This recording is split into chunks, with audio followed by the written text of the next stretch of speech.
What's going on, everybody? Welcome back to the Matchup Report, another NBA edition for you here. Finally in April. Hopefully, everyone has a good Easter weekend coming up here soon, but definitely get excited for the playoffs here in a couple weeks. So can't wait for that. But Jay, how you doing? I'm good. I'm deep in the middle of NFL draft review as we're preparing for, or WHIP is preparing for our NFL draft show. So I feel like I've been seeing prospects in my sleep from watching film. Yeah. But that's a good problem to have. So Yeah, no, hey, trust me, I know what it's like. I was there last year, and now with one of my part-time jobs, I'm doing it again. So I feel you on that. I'm It's like a I'm like waking up and going like Jadarian Price. Oh, like, it's crazy. Yeah, you're doing that, and I'm watching stuff for like high school recruiting, and I'm looking at a guy going like, "Get your hands right, like get inside." Like it's like and so watching old linemen who are like giant compared to all the rest of like the people in their like age group, but then like their Yeah. hands are just out here all the time trying to like hug everybody. It's just like yeah. Anyways, back to basketball. So let's get going, man. There was a lot of good games this last week. Like it's fun. Like and we'll talk about this as we go through, but there's a couple playoff races that are really interesting. Like for the East, it's like that 5 through 10, like everyone in there fighting to get it to like that 6 seed basically, and that's like becoming like harder and harder for everybody. And then in the West, it's basically like I would say there's like a first seed battle still going on. Like the Spurs still have like a chance, I'm pretty sure. But then after that, it's like 3 through what you would say like 8 probably in the West, where it's like it's pretty tough. Yeah. So yeah, it's been interesting to watch everybody fight for position like this, which we see a lot during this time of year, which makes it more exciting. But all right, man, let's get into it. We're gonna review our matchups first, as always. So, what was the first one you wanted to talk about? I'll get it out the way. Top or two of the top seeds, both in their Eastern and Western Conference. OKC versus Boston. Boston won this game 119-109. Jalen Brown scored 31 points in the win. And I think the biggest thing for me, or two big things that I'll take away from this game, is that I think you were clearly still seeing the effects of, for both sides, even of like them fully working back players from injuries. Mm. Like J-Dub especially, I think in this game I was like, all right, like he's still working back from the injury clearly because he's not shooting the ball well, and he's not getting to his spots as comfortably as I think we would normally see him. And then the second thing is that the third quarter especially has been like OKC's like trademark of the opportunity to go out there and win games and like take over third quarter and then almost cruise through the fourth quarter because you have Shea who hasn't missed a shot in the fourth quarter and like what is this like since March 16th I think was it he shot like all like something crazy like that where he just didn't miss a shot in the fourth quarter. So I think like or I don't think that is their trademark in the third quarter of them being able to maintain games and Boston did a good job of winning the game there, and then now allowing OKC to come back.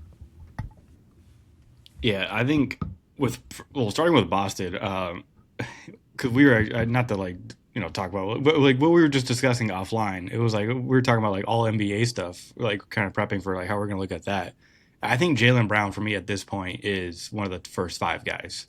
Like Yes. I think he has to be on first team at this point. Like watching him operate, and even since Tatum has been back, it's just clearly like he is the guy. And we knew this was going to happen. It's not like Tatum was going to come back fully healthy and ready to go, but like just watching him still operate, be able to do everything he can, like in the mid range, like he's just been. It feels like almost automatic every time he's in the mid range, and then just the team, the way they fight hard every single night, like.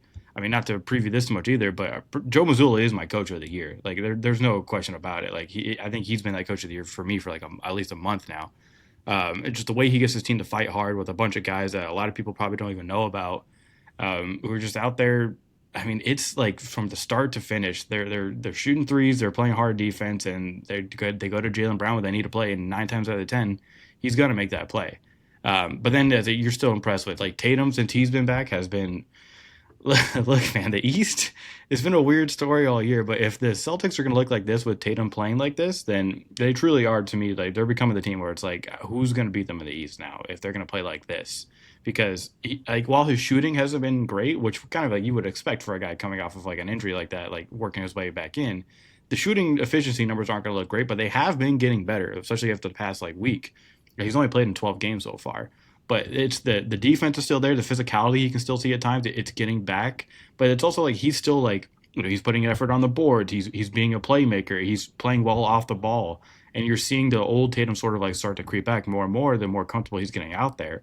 So as we get closer to the playoffs here in a couple of weeks, if you get a team like this that's getting a healthier Tatum as he works his way back in and he's been able to play for a few weeks, this is becoming the most dangerous team in the East. And then on the West side, I completely agree with OKC. It's like I have no reason to worry about them. Like there's nothing in my mind where I'm like, oh, I don't know. But it's just like Chet is one of the best defensive players in the NBA still, and like once you get fully healthy with him, Hartenstein, and then J Dub, now that he's back, and like they have him, like I'm gonna talk about one of my games I watch with them. They've already got him guarding bigs again, even when they don't need to. They're just like screw it. Like if we got a big who's gonna stand out on top of the key, J Dub, you go handle him, then Chet and roam and whatever. It's just everyone is working their way back, trying to get fully healthy towards the playoffs. And OKC has been that team where they've been able to maintain who they are as a team and be just as good, even with the other guys. And then now they all have that experience and that confidence going in. It's like if Jared McCain is your ninth guy, like you're looking pretty damn good. And they've gone to him in clutch moments in games since he's been there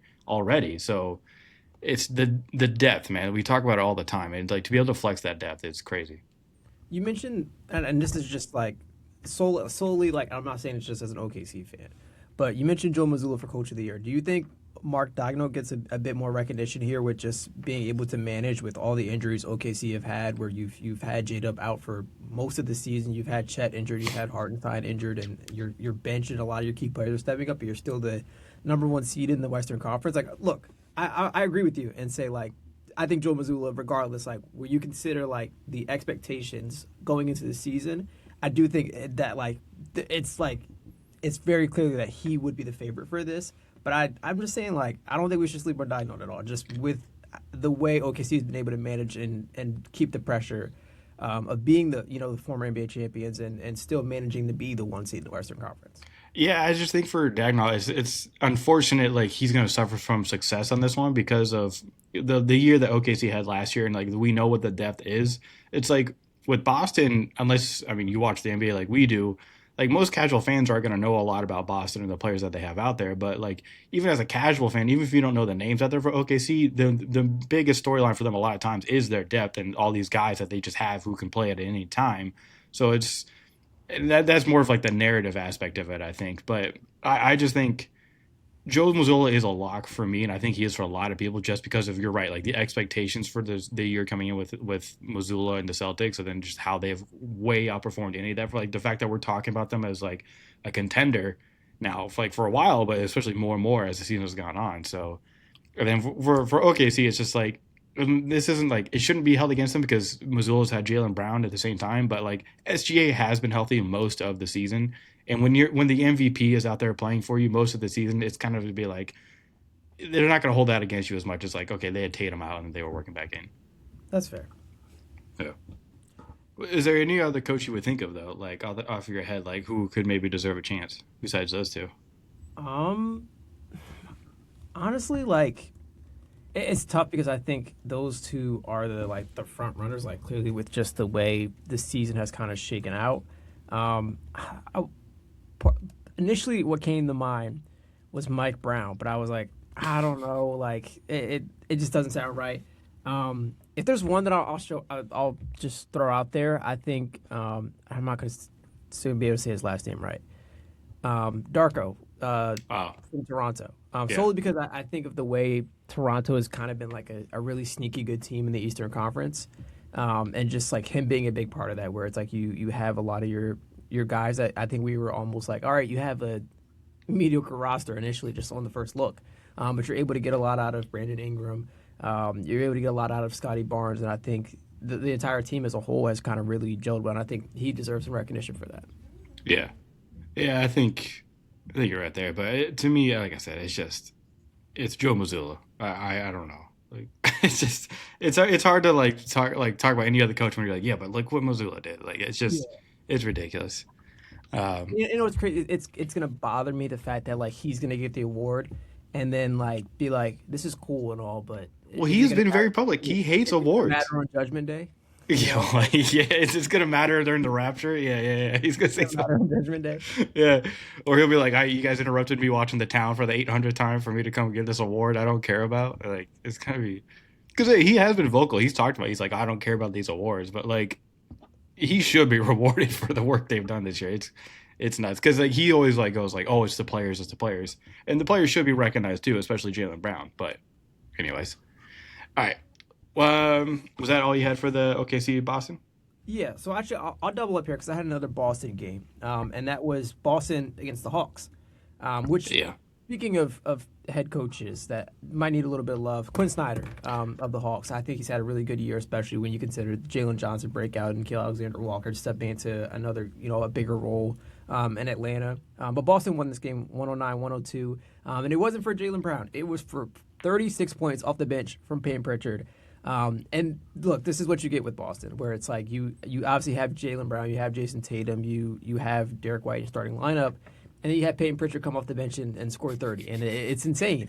And I was like looking, and it's like, all right, like I think the Celtics, and you mentioned it, like them being dangerous. They're dangerous for the reason that they already have their rotation figured out, especially when you get to the playoffs. And look, we talk a lot about play benches needing to be deep, and you need to go like 10 deep in the in when times are necessary. But Boston runs like in both I guess the OKC and in the Atlanta game, they both ran an 8-man rotation. And it didn't seem to matter where it's like they're going to get high effort from all those players, and I think that is the difference where you look at teams like in OKC that may have 10 or 12 and you can throw out there, but you may not get the same effort level from everybody. And I think that says something about one, Joe Mazzulla as a head coach, and two, just Boston's depth and core as a whole, where it's like the players almost kind of have a chip on their shoulder, and that showed in a game like this where they're constantly battling against Atlanta. So Yeah, I had some Atlanta thoughts too because I watched a game with them, but I agree. Like Quinn Snyder, especially like all Trey Young and Porzingis stuff, where we were like, okay, like this team is going to look like this, and then injuries and sicknesses, and they don't play, and then you make the trades. But Jalen Johnson's emergence finally, like a guy that we talked about a lot last year before he got injured, as being like, holy crap, like he's like really like coming into his own. And this year, I mean, speaking of all NBA again, like he's definitely up there. And then I talked about last show about like CJ McCollum coming in, like he's been an easy addition for them to come in there. Like I talked about how good he is in the pick and roll, but just like hey, we need somebody to get like real quick ISO and get a bucket. Like he can get that jumper if he needs to. It's been awesome to watch. And then yeah, because I'll use it to talk about the game I watched them against Detroit because it was like first of all, the pace that Atlanta plays with at times is nuts, man. It's such a luxury for them to have so many guys who can pass the ball and like move like that fast. Where it's like Nickel Alexander Walker, Jalen Johnson, Okongwu, like whoever it is, like I'll keep. Dude, actually, who I was really impressed with in this game against Detroit was Dyson Daniels, dude. Like I know he doesn't. I'm not gonna say he doesn't have a jumper, but he's taken less threes this year than Donovan Clingan has. So like that should tell you like where his jumper is at. And he was working on it last year and shot a lot more than this year. He just kind of like I'm not gonna say he reverted, but he's just taking the shot less. But he is everywhere, dude. He's fucking everywhere. And I was watching this game and I was like, okay, there's not Daniel Jenkins. Well, although he was fun to watch this game too. But Dyson Daniels run down the court in transition. He gets a steal from behind real quick, and then he's the one to like make the initial pass, but then continue to sprint up the court. And then there he is again, getting the ball like the second pass, and he's driving down the lane, and he's pretty good. Like when he's putting his head down and he's like making contact and trying to make those, like he can make those shots. So it's like he's a guy where it's like, yeah, he might not average that many points, but he's still getting you like 2 to 3 steals a game. He's still affecting defense like at an elite level. And on offense, while he doesn't have a jumper, he's still found ways to be a playmaker and to get buckets at times, just playing fast in this system. So he's been weirdly like I was watching this game. I was like, all right, I'm gonna watch Jalen Johnson, and I'm a big Okongwu fan. Like I was trying to and I was like, oh damn, I was like Dyson Daniels is like crazy today, but especially watching him go against Detroit, where they've been without Cade, so it's been fun to watch them a bit. But then watching like Dennis Jenkins like take over that role as like, sort of like their lead guard at times and their playmaker, like he is really taking full advantage of it. And it's been cool to see because we talked about him specifically with Detroit at the beginning of the season, where he wasn't even fully signed. I think he was on like a 2-way or a 10-day contract with them. And it was like up until before this season, he had only played like 10 NBA games. Like he was a G League guy.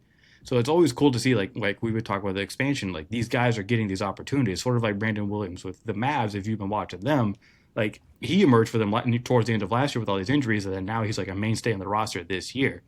So a guy like Dennis Jenkins coming in like that, who's been able to sort of like hold ship for them while they're waiting to see. Like we still don't exactly know when Cade Cunningham is coming back, but I mean, Detroit's still been pretty damn good even without Cade out there. I mean, especially like their defense, and Jalen Duren can lead things for you.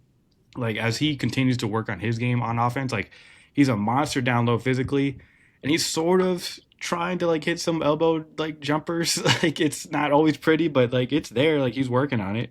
But I'm at the point where I think even if Cade doesn't come back in time for the first round, I still feel strongly enough about Detroit's young core that they could win a first round series. I don't know if you feel the same way. So I'll start with Atlanta, and at least on the Dyson Daniels portion, because you said like, oh, like he's just not shooting. You know, he's shooting 17% from three this season. Like it is like yes, Yeah. it is crazy like that it's that bad. But he makes up for it on defensive end. You don't need to have him go out there and be the scorer for you when you have Jalen Johnson playing the way he has. When you have CJ McCollum, Nikhil Alexander Walker scoring options, like it's kind of crazy that we're like, all right, CJ McCollum is he's getting buckets for you, especially at this point in his career. But on the Detroit side, I agree with you, and I'll use this transition to my next matchup, which was the Detroit Minnesota game. Obviously, Minnesota also came into this in the same boat as Detroit, without Anthony Edwards, but it was just a confident win for Detroit. They won 109-87. And this is the thing is that it was a just great team effort. 7 players hit double figures for them. And the leading scorer for Detroit was actually Tobias Harris with 18 points. Does that make you happy at all hearing that? Does it make me happy? We'll talk about the Sixers soon, so we'll save my we'll save that for later. Okay. But I look okay.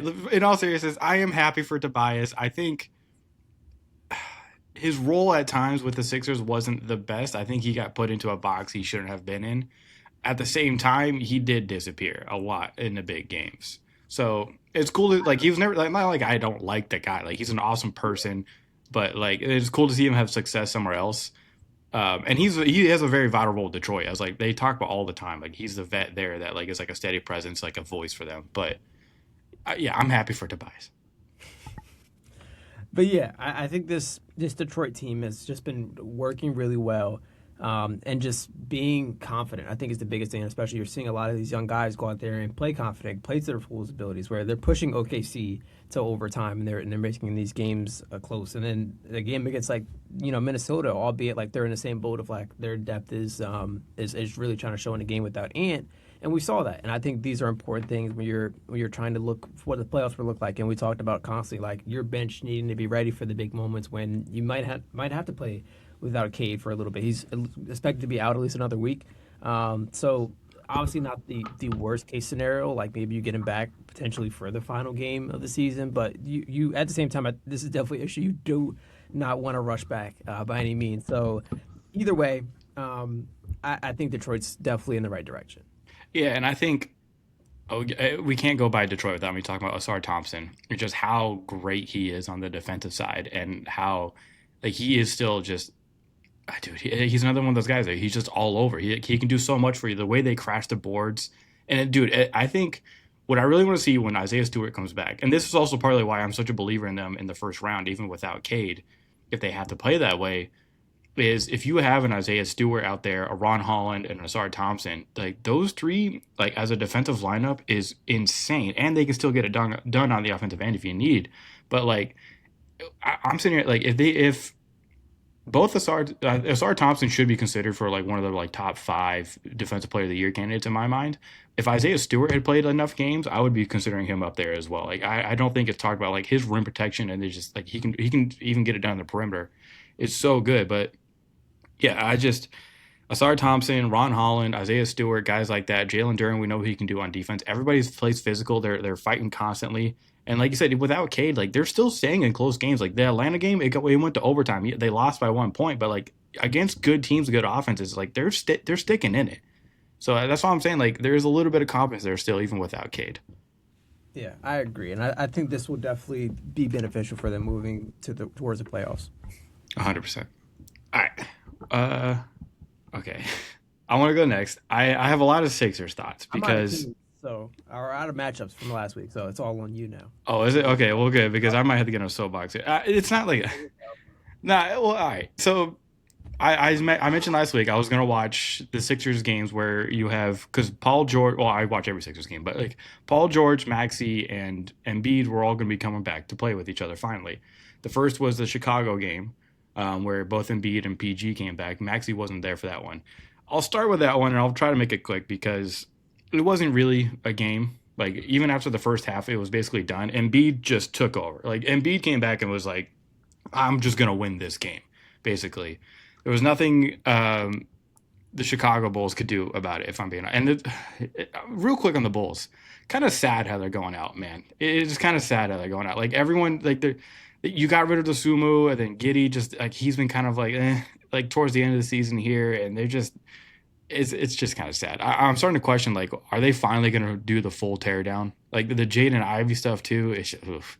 But it's just like, yeah, we're in full. I feel like the Bulls have to be in full teardown mode. But anyways, Embiid goes out there. This game was basically done in the first half, and Paul George wasn't doing too much offensively in that first half. But what he's talked about and what's been really good to see with him is like he has really fully accepted like his role on this team. Like it's the common joke now is that like he's the most expensive role player in the NBA, but he does do it at like at an elite level where it's like his defense, and I'll talk about this as we go through the games. His defense is good. Like he is a very good defender when he's out there, and then his offense has just been getting better and better. He found it like his shot in the second half against the Bulls here. I mean, like I said, the game was kind of already done, and there were a lot of people like trying to make fun of him at the first. Like he's only got like 2 points, but then he scores like an insane amount in the second half and couldn't miss. You're like, okay, but like here's what he can still do, and this is his first game back after a 25 game suspension, so it's like knock a little rust off and he's good to go.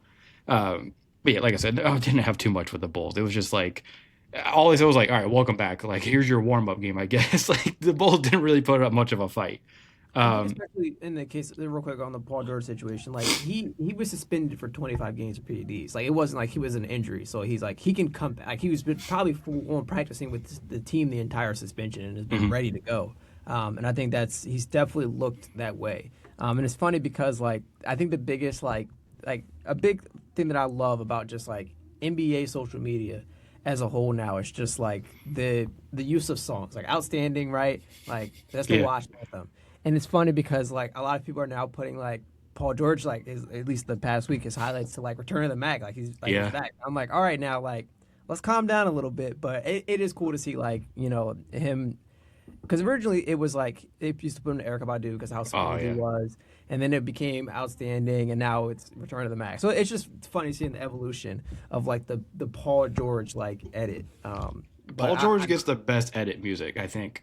oh yeah, for sure. But what is it going to be like in the playoffs? I think that's the biggest question. And naturally that's going to be my question after every time you bring up the Sixers. Yeah, and listen, it's been in the back of my mind as I watched all these games, and like I'm starting to be like, okay, like it looks good, but then there's one game where it didn't look good, which I'll get to. But like Paul George does look fresh. Like I'll say, like, out of all these games we watched, and he was actually even a reason against the Miami game that we'll get to, when they lost in the last minutes there, where like he could have helped them win that game, but and we'll get to what happened. But like he has legitimately been like very good since he's come back from this suspension. He looks fresh, and now it's kind of got like me and a lot of other Sixers fans going like, hey, like if this might be the silver lining of the suspension, right? Like they lost some games and they were at risk of like right currently the Sixers are in the sixth seed and they've been at risk of like losing this like for sure playoff spot because of the injuries and the suspension. But if he's coming back looking fresh and they're still able to get like the sixth seed or higher,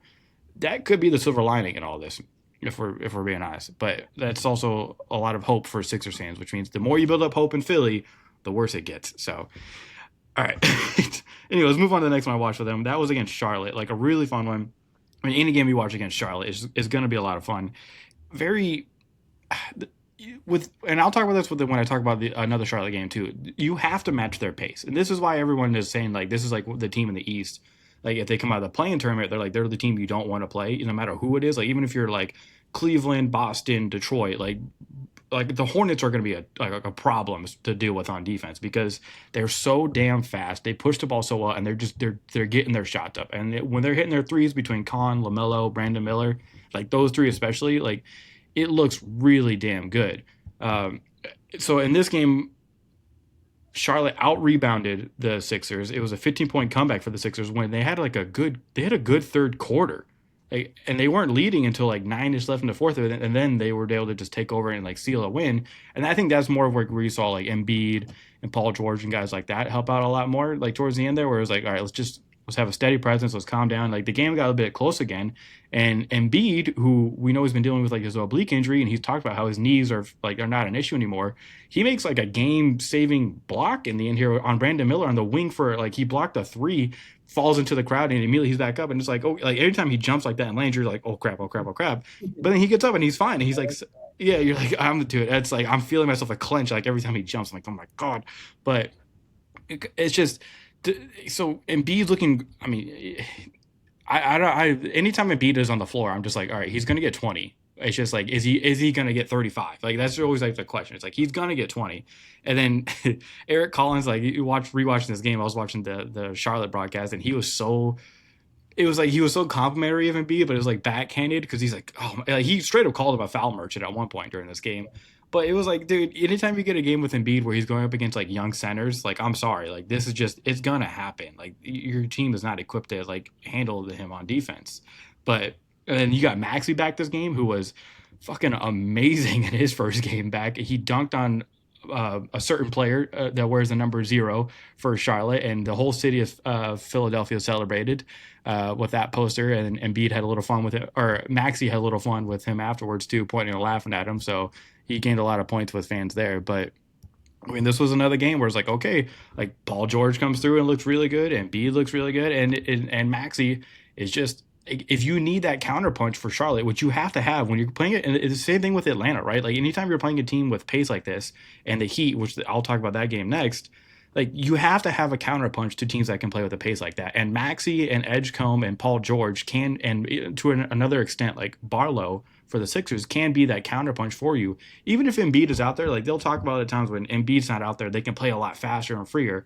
And that is very true because he takes longer to get down the floor compared to like when Adem Bona is out there, right? But you can still do that because if you have them inbounding, Paul George is a lot of times the initiator off of that when they're trying to go fast. And if you're finding a VJ Edgecombe or a Maxey who are highly athletic, like fast as hell guys going down the court, you're setting up offense like that counterpunch like amazingly well. So if they can access that still, even when Embiid is out there, then they have a way to counter these faster teams like Atlanta, Charlotte, and Miami, teams they may have to go against in the playoffs potentially. So it was nice to see that a bit in this game too, where it was like, okay, they found a way to find the offense that wasn't just half court, like pick and roll and like flare screens or whatever it was that they like to normally do. So that was nice. And then also quick shout out to Grimes, man. Like it was a little up and down at the beginning of the season, but like he has slowly been like a top 5-6 man in the NBA this year. Like his off the ball cutting, his shooting, and then what he can provide for you athletically on defense as well. Like he has been such a steady presence for them again this year, and it's been nice to see it pay off for him after he bet on himself this year. Do you have any thoughts so far on those teams? I was gonna make a betting joke, but I'll hold off. A what joke? A betting joke. All to say, I'll say that the Sixers look good, and it's what I was just saying. I need to see it in the playoffs. That is my one thing. Is like every time it's like this is cool, but we've seen Philly teams have a history of when they get in the playoffs, these things don't translate. And I just want to say, like, it needs to happen in the playoffs. I agree, but we're not there yet. So let me. It's like with the Sixers right now, I literally am taking it week by week at a time. I'm waiting for the inevitable, like, oh, someone's got like an injury and they're going to be questionable for the first round of the playoffs because that's my thing too with this team. It's like, yeah, they might be coming in healthier than they've been in a long time, but like when you're playing these games that are way more intense and with like fewer days in between as the further you go into the playoffs, like fewer breaks in between the games, I do start to worry, like, are they going to be able to handle that with the player, like between, like, I think Paul George will probably be fine, but like mainly obviously you're worried about Embiid, like playing the games like that. Is he going to be able to stay healthy throughout the playoffs? Yeah. We'll see, because when they are fully healthy, they are looking pretty damn good. Even if you look at, I mean, the numbers can back me up on this. The past 2 weeks, the number one offense in the NBA is the Philadelphia 76ers. And that's going to happen when you get everyone back healthy like this and you're able to move the ball as they have been. But, all right. So I wanted to, like, the Bulls game, I didn't have much to say because it really wasn't a game. The Charlotte game was a lot of fun, and especially in the third and the fourth quarter. Watching the Sixers finally have a good third quarter, like, which they're still bad about being consistent with that. But watch them, like, beat a young team like that that's had such a high-octane offense, being able to see the Sixers actually, like, counterpunch them, but then also lock up with their defense and get the plays when they needed was a good sign against what is a really good offense. But then they played the Heat. and this is the one I have probably the most extensive notes on from this 4 game stretch since these guys have been back. And my very first note with this game, it says like, okay, game against the Heat. The very first title note is fucking kill me, um, because this game, it was like everything. It was a good back and forth. This was a really fun game. Embiid was locked in. Like him and Bam were having a great back and forth. It looked like they had some shit to say to each other. But PG at the very start of this game was just like, okay, like this is the fresh PG we're gonna get. Then like, yeah, this is why everyone in Philly now is gonna be like, okay, hold up, do we have something here? Because the value that he has on both ends, both as a playmaker and then just like what he can like a lot of times what I'm noticing with him too is like a lot of times it would have been a Maxi who would start the game like okay let's get him the ball early get his shot going, but it's a lot of times lately since Paul George is back it's been him starting the games off being like all right listen I'm gonna get us these first few buckets, I'm gonna get everything like settled in for us and then we can start moving. And he did that in this game too, like an early start, like he was getting all the buckets, he was making the plays on defense, and like I said the Sixers were doing a great job at keeping pace. And this is where it is. It's like even if it's off of a board, you're pushing the ball immediately to whoever's at half court, and then there's usually a Maxi or a VJ or a Barlow flying down the court with them, or it's PG or Barlow passing those guys up front, like I said before, and that's great. But then after the first half, it was 61-58, I think, yeah, 61-58 Sixers at the end of the first half.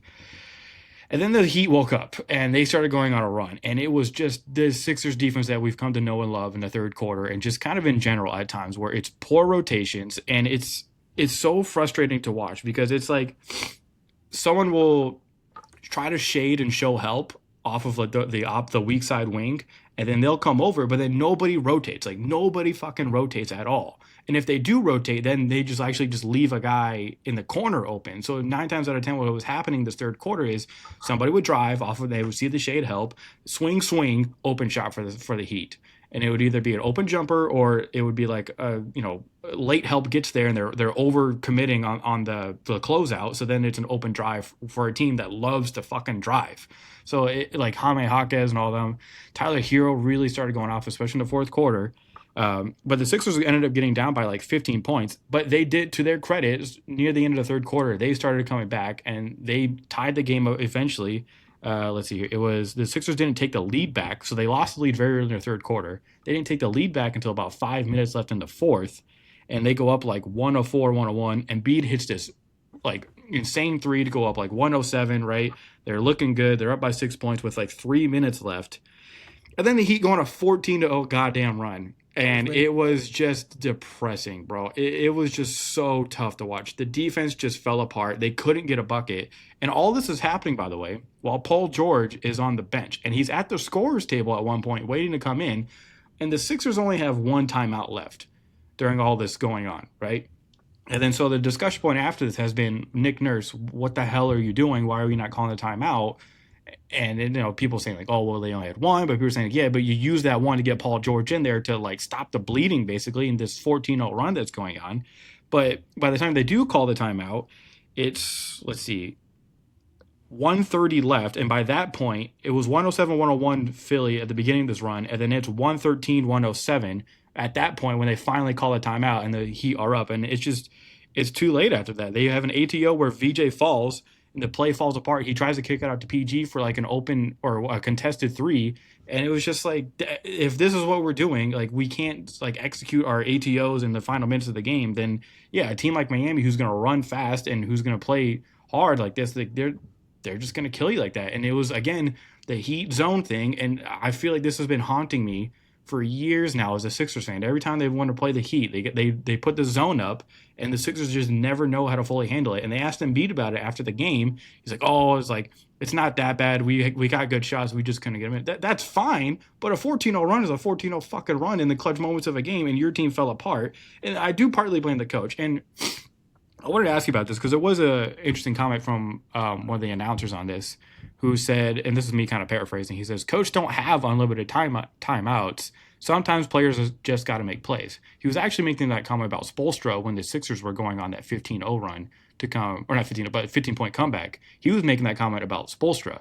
But then it came back and became relevant again when the Sixers were allowing a run to happen. And it was the same thing in my mind. I'm like, he's kind of right. Like I know Paul George wasn't out there for that run, but you still had Maxi and VJ and Oubre, like all those guys out there, Embiid, who any one of them could have still have made a play to stop this from happening, but they didn't. So it's like I do partly, and trust me, I've had my thoughts on Nick Nurse. I'm worried about his job depending on what happens in the playoffs with the Sixers, but someone needed to make a play. And this is where I get worried about the Sixers at times, where it's like they've been over reliant at times with a rookie in clutch minutes at times this game. And maybe it's just them like getting him and like, okay, I don't mind him getting that practice in. But when you get to the playoffs and you have a team that's going on a run like this, one of your stars needs to step up. And it was really just tough to watch like Hero just get bucket after bucket and the Sixers make blunder after blunder to throw this game away. And it was an important game too, because this gave Miami the tiebreaker over them as well. Yeah, and I think especially when you consider the playoff implications, not just playoff implications, but this is going to be a playoff team like the Heat, and I think, well, potentially, but this is a could it potentially be a if the Sixers fall into the play in a play-in matchup, or if just like whatever, but it is playoff caliber basketball, and I think that's important to consider, especially when they're coached by a legendary coach like Spo. And I look at this and I say like, all right, and I agree with you. You simply just need to have one of your players step up in that moment. Or even like for me, like in that situation, like what I'm thinking, and this is gonna be funny as an OKC fan to say this, but draw a foul. Like you understand the scenario.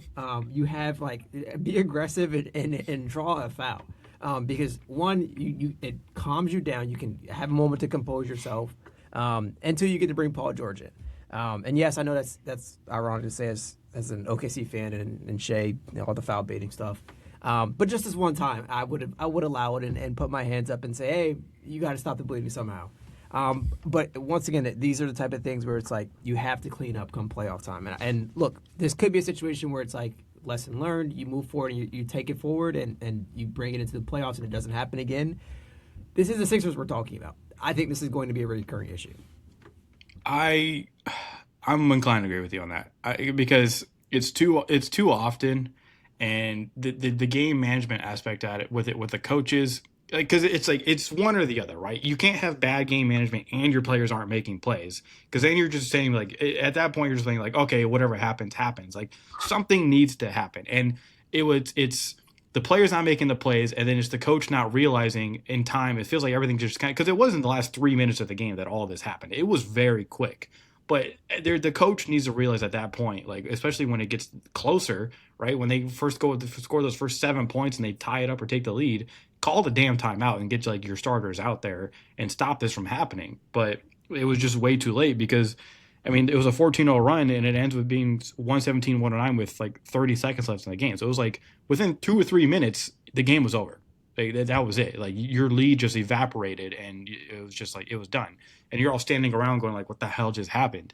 So I don't know. And it's just the pace just is it's frustrating watching like against Charlotte. You're like, okay, like maybe they can handle the pace, but then they going against Miami, who has just been like they've been consistent with it all year.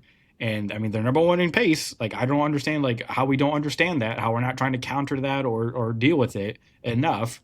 But I mean, they crashed the board, they move fast, and they had 30 fast break points this game, and you could tell it was just moving the ball extremely well. But I don't know. It was a lot of. It was like I watch every Sixers game, but like these games were like so important, and then watching them go against like other East teams that like could have been previews for where they might be going against and teams that they needed to get wins against, especially the Miami game. It was just like you wanted to see a little bit more, but at the same time, there are parts of it where I'm like, okay, you see where PG has his value on both ends of the floor. You see what Embiid can do for you when he's out there, and he can still get a bucket anytime he wants. And then while the rim protection isn't fully there, he is still a good defender. Like he's not like a whole like minus out there. Like he still brings some value. Maxi is still a blur out there and can get buckets anytime he wants. I'm not worried about him at all. VJ, I mean, he is still trying to kill somebody every goddamn game. Like he wants to dunk on everybody, which is great to see, but then he's still able to finish through contact when it is there, hit the threes, like all that stuff. And then as Oubre has come back and Barlow and like all these guys are getting healthier, like it is looking nice. Like it is looking good enough where you can think like you can trick yourself as a Sixers fan to being like, okay, like I have hope for this team, like I can see a pathway towards them having success. But then there's a caveat of like they're still the Sixers, and we know that with all the obvious issues that everyone knows are still out there. Maybe just as someone who like lives in Philly and is constantly around Sixers fans, I can see it's a roller coaster, and it's always like the moment where it's like, oh, the hope is really high. And to be fair, a roller coaster is long, and I think we've seen throughout the season that we've already had one hill of it's very high, and then it's very low. And look, the basketball season is a game of runs, and the biggest thing the Sixers can do moving forward into the playoffs is in that run on a high note going into the playoffs. And I think they're capable of doing it. And you look at their schedule, I think it's possible, but it's a matter of execution now. Yeah. So right now I'm gonna do this game. It would be projected to be six if the playoffs started today, right? It would be Sixers Knicks. I don't know how that series would go if I'm being completely honest, because I'm going to talk about the Knicks here soon too. Both of those teams have their issues, but the Sixers are so, and the Knicks too to an extent, they're so reliant on their star power to lead them through games. Whereas you look at teams like the best teams in the league, right, with like Celtics, OKC, yes, they have the star power, but they also have the depth behind them so that when they aren't out there, it's not a complete minus, right? Like the plus minus when your star is not out there. That's been a big thing for the Sixers since Embiid's been there. It's like if he's not on the floor, they're ass. But yeah, it's been a little bit better with Maxey and you get PG back. But the thing I worry about with the Sixers is like when you get to these clutch moments in the playoffs, like those last 5 minutes of a close game, like who's the ball going to, and how are they going to be able to counter against an offense that is just faster than them? That's one thing I'm starting to really worry about. But I'm trying not to have too much hope. I think that's where I'm at the end of this. Because then I'll real quick with the Wizards game, and I'll finish the Sixers with this. Not much to say. Just PG just basically was unconscious this game. Could not miss. His efficiency, I think he was like 68% from the field this game or something like that. Was fucking, dude. It was insane to watch too. Like every Washington defender that came up to him and listening to the Washington broadcast, they're just like, hey, can we like maybe put two on Paul George at this point? Because he is making literally everything. Like he was pulling up with hands in his face from three, good. He was driving down, putting his shoulder into people, good. And then he was getting a steal, pulling up immediately from like 30 feet out, good. It was like, all right, Paul George is just going to win this game on his own against the Wizards, despite great effort from, honestly, like Will Riley, who I think we now have to add to this young core that we've been talking about with the Wizards going forward into next year. Like he has firmly placed himself as like a mainstay on this team going forward. I think like he has been so damn good. And then I just real quick, last thing on the Sixers, and I didn't think this is where I would end it, but real quick shout out to Andre Drummond. He has been so.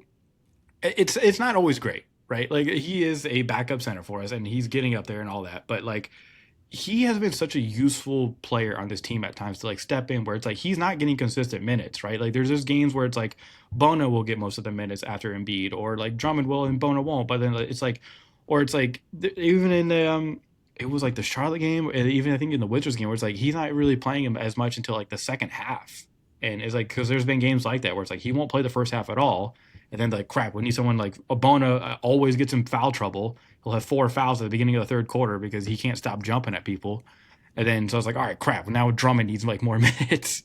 But like what he's able to do as not just a rebounder, like we know what he can do on the boards, but it's the dribble handoff stuff that he can do with like the playmaking aspect where it's like it's not just okay, I'm gonna dribble handoff and stand here. It's what he's doing immediately after where he's diving down and then like handoff down to the steal in the paint, which gives like his guard, usually VJ or Maxi, like that open floater or layup for them to make, or like the elbow jumper that they love to do.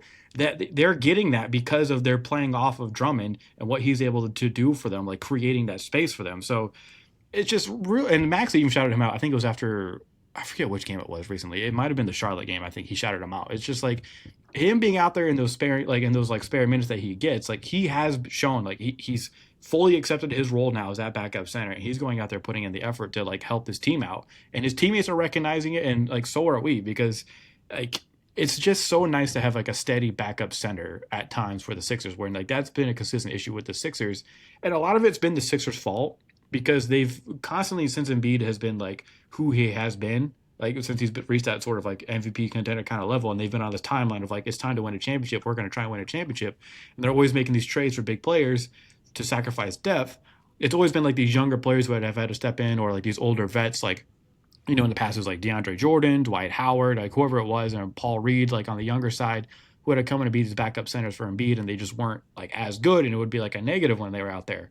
I'm not saying these guys are coming out there and playing like all stars, but like Bonerat and Drummond are doing like I think well enough that when you call them up to like put in those minutes for when Embiid isn't out there, like it has been nice to see that like you can have an effective backup finally for Embiid.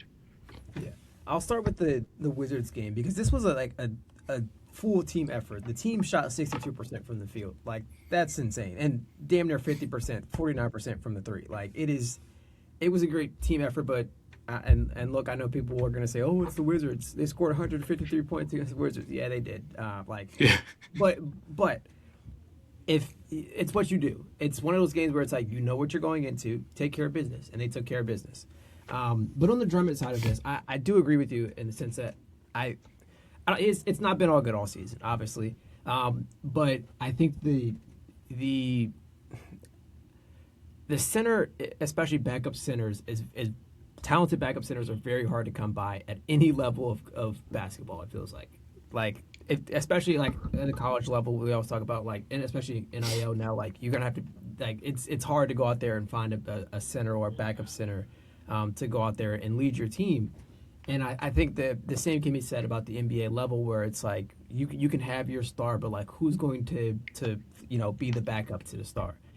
And I think the big position, like or the bigs, are the hardest to fill because you can look at the Bulls and say, oh, they have 20 guards in their roster.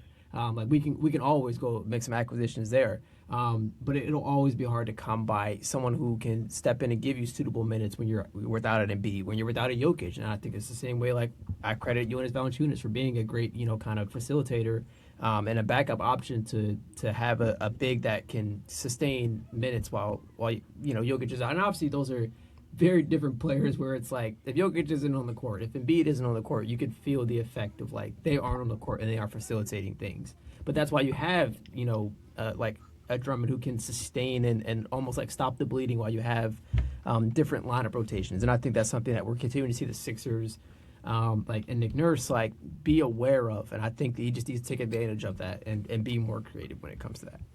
Yeah. I'm loving this amount of Drummond talk because I have one more thing, and I'm glad you kept this conversation going because I would have forgot about it until later probably. But shout out to him also taking all these threes, dude. It's been awesome. Like he made a couple against the Wizards even too, where it's like he's in the corner, he's waiting, and Maxey. It's always my favorite thing ever when he takes his threes is watching the person who passes Drummond the ball to take the open three, and because you see them, it's like Maxey driving in, two people collapse on him. He's like, oh crap, I need to pass this ball out, and he's like looks at the corner. It's like you can see the pass. Like this is maybe just me being like I don't know, like dumb, but like you just kind of see them like pass the ball out, and the look on their face and like the way they pass the ball is kind of like, all right, like a lot of hesitancy. Yeah, there's like a little bit of like shit. All right, it's Drummond. Like see what happens. But then like they do encourage him to take the three. So it's like a little bit of like oh it's Drummond, but then it's like all right it's Drummond. Like let's see. They all just like stand and watch. Like nobody ever closes out on Drummond, which is hilarious. Like he gets the ball in the corner and everyone just like the whole like building just stops. It just looks like, all right, is he going to make it? And he's taken like, I think I was looking last night. It was like somewhere in the lower 80s, like the amount of threes he's taken this year. But he's hitting like 36% of them. And so like I was laughing during the Wizards game because I was like, all right, I've got a weird, funny, like hot takey prediction for the playoffs with the Sixers. There's going to be a game where Drummond has to play some minutes in the fourth quarter because of something. And he's going to hit a three or two that is actually going to end up being way too important for the Sixers because that is how the Sixers always go, right? It's Batum having to save us in the play-in game or in things like that, right? It's like, I'm not saying he's going to go off like that, but like there's going to be a moment where it's like he's going to hit a big three for this team, and I'm going to be so happy for him. He's shot 33s this season and is shooting 36% from three, which is better than Dyson Daniels. A lot better than Dyson Daniels by almost 20%. So credit to him. He hit one of those against OKC when I was in the building. And I agree with you. The building was like dead silent where it's like, I saw him hit like there was a game last year where I went and saw the Sixers play the Blazers when I was still living in Philly. Of course, it was against the Blazers, but it was a game where Embiid was out, so Drummond was starting, and he had, it was like a 2010 game that he had, and I remember looking at the friend I went with. I was like, "Yo, like you're just seeing some like crazy stuff. Like this is like the Drummond game all of a sudden." And that was last season where it was like he was starting to like take those and make those threes. So it's been cool to see him like continually like work on that. Like I'm not gonna say he's gonna turn into Brook Lopez, but like if you do want longevity as a center in this league, as your athleticism leaves your body, you got to be able to shoot the ball. So it's like part of me is like, hey, are we going to see Drummond like 3 years from now when he's like, mid to like upper 30s, like still out there playing, being like, hey, I'm just going to shoot threes now and I'm going to get you boards. Like that would be so much fun to watch. Anyway, See, sorry, I didn't mean to have this much Drummond talk, but hey, shout out Drummond. okay. All right. You said you're out of matchups, right? Yeah. All right. We need to have a Knicks conversation because I watched a couple of their games and I am getting concerned. It's When you say concerned, elaborate. So let me start with the games that they played. So they played the two I watched was against Charlotte, which was a week ago now, where they lost 114-103, and then they played your team, OKC, and we'll get to it. Okay, here's my thing with the Knicks, right? Jalen Brunson is Jalen Brunson. He's going to be able to get his buckets, even if it's not efficient. Like he's going to get his numbers, and we know that like he is going to be the one taking the most shots every single time. What I'm starting to worry about is everyone else around him, and it's Josh Hart getting stupid fouls. It's even though he's been hitting the threes a lot better this year, which has been a big help. It's Karl Anthony Towns, while he is post All-Star break, he has been like better. Like the scoring is better and the playmaking is better. They just played Memphis and he had a triple double, and although it was like 11 assists and 7 turnovers, but like you see like, and I think that's more of a role he should take with his team at the top of the key. Like he should be more of that like playmaker for them because he's talked about, especially after the Charlotte game where they lost and they got punched in the mouth this game, man. Like I was talking about the Sixers having to deal with that pace. The Knicks are so frustrating because when their defense is on, they can be one of the better defenses in the NBA. But then it's just like it seems like it comes down to like a if they just feel like it kind of thing. It's where it's like you have the capability to be that, but then they'll play some teams where it's like it's almost like they played to the level of their competition, and like it's like they saw the Hornets and they were just like, like maybe like we'll try, but like it was too little, too late because once the Charlotte gets ahead of you like that and they continue to hit these shots, like you're just gonna fall behind. And the Knicks aren't a team where I'm like, in the fourth quarter, yeah, Jalen Brunson can go off and get you in a lot of these games, which they've relied on in previous seasons. But like against a team like Charlotte, you're not going to be able to do that, relying off of one guy to get those buckets for you. But yeah, I mean, like for the Charlotte game, it was like the Hornets were working crazy early, like the high energy immediately off the bat. I feel like they legit. It was like a boxing match where it's like the Knicks just got punched in the mouth like right away, and it's like I'm watching this game, I'm like. I have all these numbers going in my head. I'm like, how did the Knicks, like, I know these numbers. Like, the Knicks have to know these numbers. Like, the Charlotte takes the second most threes and have made the most total threes, and they have the highest they have the third highest 3-point percentage in the league when it comes to that. And they're just, like, watching them take threes. I'm like, please, like, somebody close out, somebody rotate. They're just kind of, like, standing, and it's, like, it's that typical thing of, like they get down the court quick as hell, and they're getting the shots up, they make it, and then the Knicks are just standing around looking at each other, like, wait, who was supposed to be there? And it's frustrating as hell because like LaMelo, Khan, B Mill were all just they're just running down the court, like all three of them. It's highly athletic, and they're getting these shots up, and they're usually going in. And the rebounding, man, I mean, they crash the boards, man. They're one of those teams where it's kind of like Atlanta too, where like when you're playing with pace like this, it's so fun to watch for me because you're watching them try to get the O boards. And it's like you'll see like 4 Charlotte players like underneath the board, like fighting for the basket, and there's like one Knicks player down there, like trying to like get the bucket, and it's usually like OG Anunoby or someone like that who's just like, what do you want him to do when Diabate, LaMelo, Khan, or all of them are just like pushing him to the side, be like, no, this is our board. It's insane to watch, but it was a really high intensity game where it's like Brunson tried his best. Like I'll give Brunson credit, like he's trying, but like there's only so many shots. Well, I shouldn't. Sorry. I was going to say there's only so many shots he can take. I don't think there's a limit to the amount of shots that Jalen Brunson is allowed to take, which rightfully so. But, like, it's just he needs help, man. Like, they couldn't make a 3 in this game. If you're not going to make threes against the Hornets, then you're already dead in the water. And after this game, there was a lot of conversation about the Knicks as usual anytime they lose. But, like, the Karl Anthony Towns stuff was concerning, but then the Mikal Bridges stuff is where I kind of want to focus on for this game because I think he's actually getting too much of the blame and the flack for what's been going on with the Knicks. And I understand that they give like the fans are upset with him because they gave up all these picks for him, and he's like the numbers aren't what you would think they would be, like for a player like that. But I think we also have to remember that like he is an Iron Man. First of all, he plays every game. He does have that offense in him when he needs to access it, but a lot of times he doesn't really need to. And then the defense is like the main thing with him, right? Like I don't think we should just so easily forget what he did last year in the playoffs. Like he kind of like won that series for the Knicks against the Celtics. Like 2 games in a row, if you remember, like key blocks and turnovers that he caused, and him able to hit those corner threes like at a high percentage rate, and him able to access that elbow jumper at times where it's like if he's going to play defense like this but then also be able to contribute on offense, like it might be in small ways, but it should be in smaller ways when you have a team with Brunson and Cat on the floor, right? Like he should be the third or fourth option. And I think he's really like the fourth option on this team. And if you have a guy who's a fourth option who can make those shots but is also like your defensive specialist who can clutch games up for you, I think he's been worth the price tag. Okay, it's difficult because I think the Knicks put themselves in a position where it's like they were almost destined to like receive criticism one way or another for the amount of picks that they sent over there. Where I don't think like realistically Mikal Bridges is worth 3 picks. I think that's where they messed up because now the expectation is that he has to be this elite scorer for you, this elite defender for you, where he does everything your team needs. And us as as people who watch NBA know that that's not what you're going to get from him. You're going to get a great player who's going to play his role, but you can't go out there and expect him to be this like number one option for the Knicks or like the 1B to Jalen Brunson. That's just not realistic. He plays his role really well, and he's exactly what the Knicks need.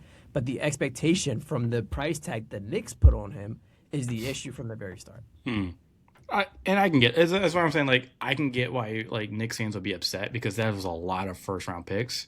But at the same time, like I think he's shown that like in the big games, like he can be worth it. Like if he can win games for you against really good teams like the Celtics, then yeah, I think it's and we'll see how these playoffs go, right? But and because my thing with the Knicks was like after this game, this was a game that ended their 7 game win streak, and then my notes on this game afterwards was like, okay, like you just lost to a team that's been surging lately. That's a really good offense. Both of these teams were ranked, I think, both like at least top 10 in both offense and defense. It might have been top 5 at the time of this game. And then so I was like, okay, Knicks, like that was one team, and then their schedule since then has been against like some other better teams. So I was like, all right, how are we going to do against these playoff teams? Because their first game after this Hornets game was against OKC, and then they just played the Rockets after that, and then they beat Memphis last night. But like against these playoff teams, right? They lost to the Hornets, they lost to the Thunder, they lost to the Rockets. They just beat the Grizzlies, and they played the Bulls tonight. So the track record lately has been, how are you going to play against these playoff teams compared to like the bottom feeders of the NBA who are really more looking toward the draft than they are the playoffs, right? So that's kind of been the concerning thing with the Knicks. Because yeah, and then I'm sure you can help me with this game. They played OKC, and my very first note with this was like, oh, okay, here we go again. We have non-bigs guarding Cat. And it was J Dub at first, and he did a great job. Like I think people forget that when the injuries were going on last year, he was playing center for the OKC at times and defending centers, and he was doing a damn good job of it. So much that we were putting him on all NBA defense teams because of like we're like, okay, all of a sudden J Dub is just guarding 1 through 5, and they're doing it well. And then when he wasn't out there guarding him, it was Caruso. Well, I'm so glad to see he's getting more minutes again for y'all. Like I think, and then maybe it's just saving him for the playoffs thing, and maybe you're just saying like, hey, we need you as fresh as you can for the inevitable like Wemby guarding and Jokic guarding minutes, which good luck Caruso. But yeah, like it's been cool to see him out there more often for them. But I mean, the Knicks just couldn't get past the OKC defense in the first quarter. They really struggled. It was like a close game. Like they were kind of going back and forth, but the buckets were tough, man. Like it was so hard for the Knicks to get any clean looks, which is typical when you're going against OKC defense, right? It's a top 3 defense in the league. I mean, I think what are they ranked right now? I think are they still number 1? I can't verify that. Don't know just yet. They are. So they're ranked number 1 on the season, 5 the past couple of weeks. So yeah, I mean, this is when they're fully healthy. I still think this is probably the best defense in the NBA.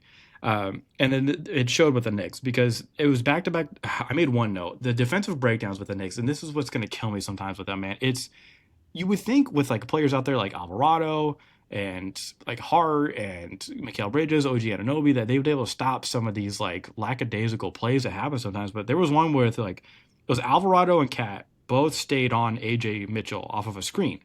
And like he kind of like dribbled to his left, was at the top of the wing, and they both go with AJ Mitchell off of the switch, so they both stay with him.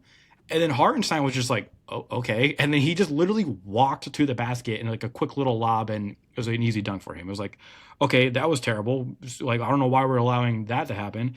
And then immediately afterwards, it was like the very next play. It was a quick transition bucket for OKC where nobody rotated, like literally nobody. OG just kind of like sauntered down the floor. He's still the first one to pick up the ball when he was the last one down the court. Which what the fuck are we doing there? And then OG just kind of gets blown by J Dub, and it was like the quickest easy move ever. Where like it wasn't a move. He just dribbled like to his left and had the easiest lanes at the basket ever. And again, it was all the Knicks standing around looking at each other, going like, "Well, who was supposed to stop that?" And it was like, I kind of felt bad for OG right there, but it was also like, brother, pick up the ball. Like I don't understand why we're allowing them to keep dribbling like this. And that was back to back possessions. And it's like, okay, if this is what your defense is going to be against a really good team like this, then we already see where this is going to go. And this is where I'm going to be critical of OKC because while the Knicks it was tough for them. The defense wasn't great. They were still able to get some buckets. It was close. And if you look at the numbers afterwards, it backs it up, right? Like the Knicks were missing some easy shots, especially from three. Cat didn't even attempt a shot till the second quarter, but the game was still close, right? It was 52-53 at half, OKC leading by 1 point. Fourth quarter happened though, and the second half in general happened where SGA got like, I think it was 10 in the fourth quarter, right? When he popped off a bit. Brother, okay. The free throw disparity has got to be talked about. This was an egregious game. Like, this is one of those games where I was like, the Knicks deserved to lose this game, but the whistle was so against them. It took away what could have been a closer game because here's the disparity. OKC made 31 free throws off of 38 attempts. The Knicks made 13 free throws. Okay, that was a plus 18 disparity on free throws right there. It was like what, a 10-point game? In the end. So like those free throws kind of like are the difference in this game. The Knicks were held to 44%. Like, this is where I give OKC credit, right? The Knicks were held to 44% on field goals, which is below average for the league and for them in general. I think they're usually hanging around like 47-48% on field percentage. And the Knicks are a top 5 3-point percentage team, and they're like 10th in volume, and they weren't able to get those up this game either because of OKC's defense. But it was still close until the free throws in the fourth quarter happened. And then it's just like, okay, like if you're going to get this whistle and we're not, and Mike Brown talked about it afterwards, it's just like, it's almost like acceptance at this point where like you listen to these coaches after that play against OKC after every game, and they're just like, yeah, like what are you going to do? Like they're going to get the whistle and we're not. So we just got to find ways to not let it happen. And it's just like, they're just defeated. Yeah, there's been a lot of that from both coaches and players recently. And look, like obviously as an OKC fan, I look at this and say like, yeah, like I'll be the one to say it is crazy.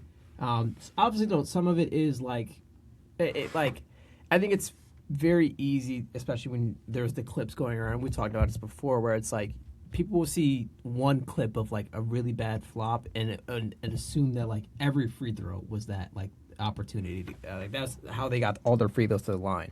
And especially the nature of OKC being a very physical team that loves to attack you in so many different ways, it's natural that they're going to get free throws. Is 38 insane? Yes, that's crazy.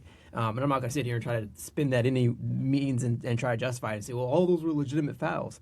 But there was like the one in particular, and like it did like I believe Shea kicked out and like made it look a lot more dramatic.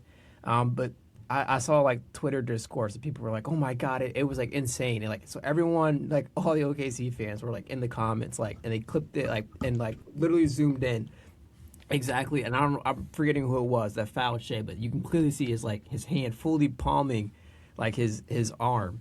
And they're like, well, he still kicked out. Like that shouldn't like that. He's being dramatic with it. And I was like, it is clearly still a foul. With that being said though, 38 fouls is insane, and I'm not going to sit here and try to justify it and say like, oh, they deserved all of them by any means. Yeah, it's just because you already have that narrative, and then when you play against a team like this, and it's like you look at the numbers, you're just like, I mean, and look, I have been more on the side of like, yeah, like foul drawing, it does happen. Like it's hard to like watch SGA at times and be like, all right, like yeah, he is. It's while sometimes he is getting fouled, it is the extra like dramatics that make it being like, okay, dude, you're getting the call, like we don't need to add the extra stuff to it or falling on the ground. And it's like I've been critical of Embiid about that sometimes in the past too, mainly because he's a big man. I'm tired of seeing him like fall on the ground so much, but like it gets to a point where when you keep looking at when they win games like this, and it's like, okay, it came down to free throws. It I can see why other teams are get like frustrated by it, Yeah. and I'm sure you're tired of hearing about it as an OKC fan. Yeah, like to me, it's just like whatever at this point. Where it's like, there's been a couple games where it's like it'll go a completely the opposite way of OKC, and people will be like, "See, like this is what we're like. How does it feel?" And it's like, no, it's basketball. It happens. Like I'm like this is the nature of calls where it's like one game you could be completely, it could be completely the opposite way where we see New York shoot 31 free throws, or 38. But all to say, it's like it's the nature of basketball, and OKC just happens to have the favor in that. Yeah. I will say, I'm not gonna say like the Knicks are blameless in this either. Like you're going against a defense where it's like Cat is known to get into foul trouble. Mitchell Robinson at times can be a little too aggressive. Josh Hart can be a little too aggressive at times. And if you're doing all that, and like while OG Anunoby is like, I mean, even this year I'll still say he's top five like defensive players. But like at times, if he's the only one out there who's able to do anything, and he can get like switched off of, and this is also kind of just what can happen. Real quick before we move on to the next, I'll just a couple more things on Cat. Like he mentioned after this, he's still trying to find a role. He said after this game, he was talking about like he's still trying to find a role on the Knicks and like where he should be and how to operate within the system, which is probably not something you want to hear going into April and towards the playoffs as an NBA team when one of your star players is being like that. And like I said, post All-Star break, he has been a lot better. Like his numbers have gone up, like especially on offensively, and there's been times on defense he's been able to like do better, but it sucks to hear him talk about like he doesn't still have a role on this team or doesn't know exactly what it is since Mike Brown has been there. But like I said, you have games against Memphis, like I said, like a tanking team where he's able to be a little bit more of a playmaker, and I think maybe that's what they can lean into a little bit more as they get towards the playoffs. It's all matchup centric, obviously, but I don't know. I'm a little worried about the Knicks. I agree with you, but I'll throw this question out because we've talked about this other team. I don't know, mention about being worried about them as well. Which team do you have more confidence in, Houston or New York, come playoff time? Um, More confidence. See, this is tough too because when it comes to the West, more confidence in. All right, I'll go at this point. I'll probably say the Knicks, which I I agree. didn't think I would be saying, I, but I think I think yeah. Houston's issues will only amplify during the playoffs. I think the Knicks can win a series still with the issues that they have going on just out of pure talent. Do you think if Houston has an unceremonious exit to the playoffs, are we worried about Ime? Because I don't think his players like him. I think it solely depends on how the locker room feels because Mm. I think it's a situation where it's like he probably deserves another season just off of like how well they like all the issues considered they were still a top seed in the Western Conference. Like it's very clear, but at the same time it is going to be a question of like all right if we see Jabari Smith stinking up in the playoffs, like is it a question of like player development where you've had these players for years now, you haven't fully been able to maximize their potential? Like I think there will be questions depending on like how the exit is and to what degree certain players step up or failure to step up is in that moment. Yeah, it's just with Houston, it's like they should be better. Like you would think, like even if you're looking at like their defensive and you're like, okay, they're top 10 in both like offense and defense. Like, and it's been like up and down lately. But it's just my worry with Houston is when you get to those like final clutch minutes of a playoff game, and it's all reliant on Kevin Durant, who like they've been playing off of the doubles a little bit better, but then it's not clean. It's just not clean, and so like I worry about them in like these tough matchups. If their defense isn't able to get them the lead and like hold that for them, then if they have to come back in a game where it's like tight, where it's like back and forth, like I'm more like because the Knicks have a Jalen Brunson, right? Like I'm more like okay, I think they can operate better in that than what the Houston has to offer right now. Yeah. All right, I don't think there were any other teams I need to talk about from matchups this last week. Did you have anything else? Nope. I'll jump into and I'll speed through my games to watch. All right, my three, well, three and like a half. Um, I'll say San Antonio, Denver. Obviously, two top teams in the Western Conference, and I want to see especially um, Denver's depth. Like we're constantly questioning like the Cam Johnson situation. Like, what does he look like, especially going into the playoffs? What does that look like? And the Spurs, a lot of social media talk about like them coming out and Wemby campaigning for MVP, Keldon Johnson campaigning for Sixth Man of the Year.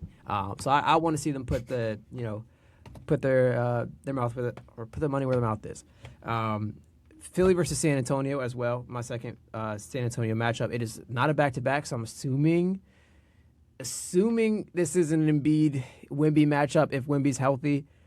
So this is it's going to be interesting. I have a feeling Wemby is going to have a little something extra for this game. And then my final one, Charlotte, Minnesota, a young team that's like pushing for that playing spot versus a Minnesota team that's still without Anthony Edwards and trying to find that rhythm. And then I said like half because OKC and LA are on right now. Lou Dort already has 8 points and a pair of threes, and I'm very critical about him. But this past week, he's played really well. And then they play again Tuesday, so just back-to-back situations for them. When I want to see, especially the Luka situation, like how's the Luka performance heading into the playoffs, because he had one of the best marches in NBA history this past March. Insane. 600 points in March. One of two players in NBA history to do that. Can you guess who the other one is? I mean, is it Wilt? No, it's not hard though. LeBron? No, Steph? no. What the hell? You're skipping over someone very obvious here. Oh, is it Michael? Yes. Okay, I was like, that felt too obvious, I guess. I was like, oh, it's going to be some like, yeah, all right. Yeah, MJ is the only other person to score 600 points in March. So It sounds like an MVP. Oh my goodness, Lou Dort just hit his third three. Oh, What is happening? Lou Dort heat check, and OKC's up 25-9. Damn. I see Minnesota lost to Detroit, where Dennis Jenkins had 26 points. Just one of those days. But no, so actually, speaking of this game that you're talking about currently going on, that is one of the games I was going to rewatch later as one of my games too, because this last week and a half, I was mainly focused on like the East and that playoff like run between like, we talked about 5 through 10 at this point.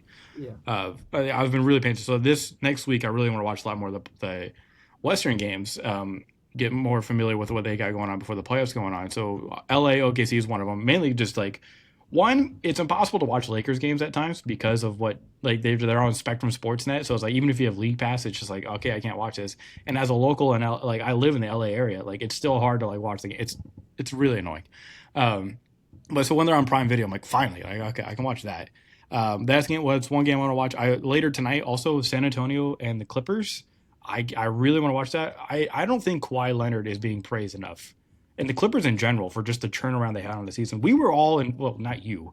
Most of the league was in full panic mode at the beginning of the season because we were like, oh my God, the Clippers suck. They have the OKC has their pick. Like, this is like devastating shit. But dude, it's so funny that like since they've traded Chris Paul, they've been on a tear in the league. And they like this calendar year, if you look at their numbers, they have legitimately been one of the best NBA teams like this year. So it's been extremely impressive. A lot of that is Kawhi Leonard, who he's so good. Like, it's insane watching him play. Like, and he's hitting the threes more consistent level. We already know he can do it on the midi. And then just like he hit that game-winning shot the other night. It was in the air forever. And he talked about it after. He's like, yeah, I just put it up. It's like, all right, Kawhi, like relax. Like, but anyway, so I think that'll be a fun, highly entertaining game to watch. We'll see if Wemby has to chase around Darius Garland again. And then, yeah, I'm just like, anytime where I'm like, all right, two Western teams, like you mentioned, like, all right, I want to go watch San Antonio and Denver. Denver, their defense is terrible. Like, I know people are like, when you get to the playoffs, like, Denver can just be like, whittle you down with like their half-court offense and just kill you that way because their offense is one of the best in the league. You can argue it is the best in the league, but their defense is like bottom 10 in the league at least. It might be even worse than that. So it's like, it's not great. I'm very worried about Denver and their defense. We've talked about it all year, and it hasn't gotten better, and at times it's just gotten worse. Yeah. So I'll be watching that one. Especially in the Western Conference where you're going to go against teams that are able to defend very well, especially making it deeper. You have San Antonio, you have OKC. Look, and for all their faults, you even still have Houston as a strong defensive team. That's that one issue that I don't think you're going to have much to worry about come playoff time. So it's just going to be interesting to see how Denver fares against that. Yeah, and because like I'll be watching another Denver game on Monday. They play yeah, they play Portland that day. And that more to me is like obviously I like watching, well, I sort of like watching Portland games now, but with Portland it's like if Denver can't stop that offense, like if they're gonna really struggle against that offense for a play-in team in your conference, then that's where I'm gonna be like, okay, like what are we doing here? Like that's not, yeah. And then I'll have to watch your team again on Wednesday when they play the Clippers because that I think that'll be a really fun one because that's a potential matchup that y'all might have in the first round also.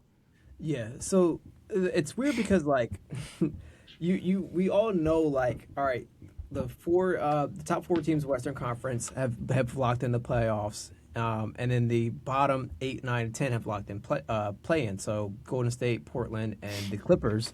And then it's like there's just that mix of like Houston, Minnesota, and Phoenix, like still trying to figure out like where exactly they're going to be at. Hmm. Like it'll probably stay the same. I doubt we're going to see Minnesota lose four straight or Houston, lose their final slate of games. So either way, I think that's mostly set. So it really is just going to be like a playing situation and seeing what that looks like.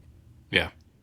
All right, I got one more I would definitely want to watch. I'll be watching a lot of the West this next week, but on Tuesday, Houston and Phoenix play. I really want to watch that. Dylan Brooks just came back. He's only played a couple games so far, but as he gets healthier and comes back with his team and Phoenix looks healthier, I am curious to see like how they're going to do against like Houston and teams like that because like their defense and just Phoenix in general, like they had looked really good at times this year, especially when Dylan Brooks was out there. So and Devin Booker is still smooth as ever, and they got young players out there, playing pretty well for them. So that's what I'll watch too.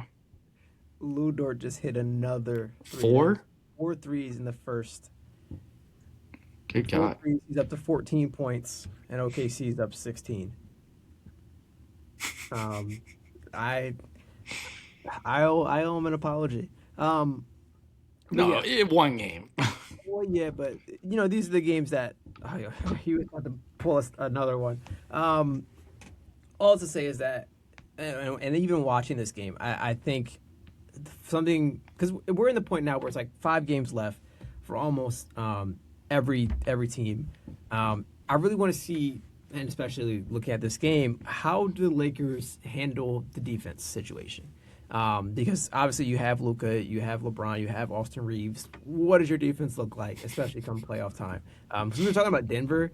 I still like, I I still think the Lakers have a better defense than They Denver. had, especially lately, like the Lakers, and they've been using like a zone, like where they'll still like match up with guys, but like LA, like shout out, like their defense has been top 10 in the league the past couple of weeks. I'm looking at it right now. They're ninth in the league in the past couple of weeks. Like their season average was like average. Like they were around like 17, 15 usually in the season. So like the fact that they've like been playing better these past couple of weeks since DeAndre Ayton realized that like maybe he should play like Clint Capella.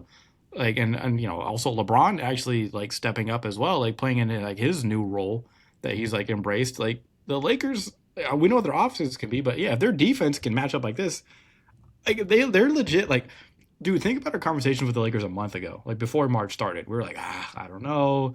Like their defense is ass. Like their offense can struggle at times unless it's Austin Reeves and Luca going everything for them. And like while the offense is still heavily reliant on them, it's working. And their defense, I'm not gonna say it's been fixed, but it definitely looks better.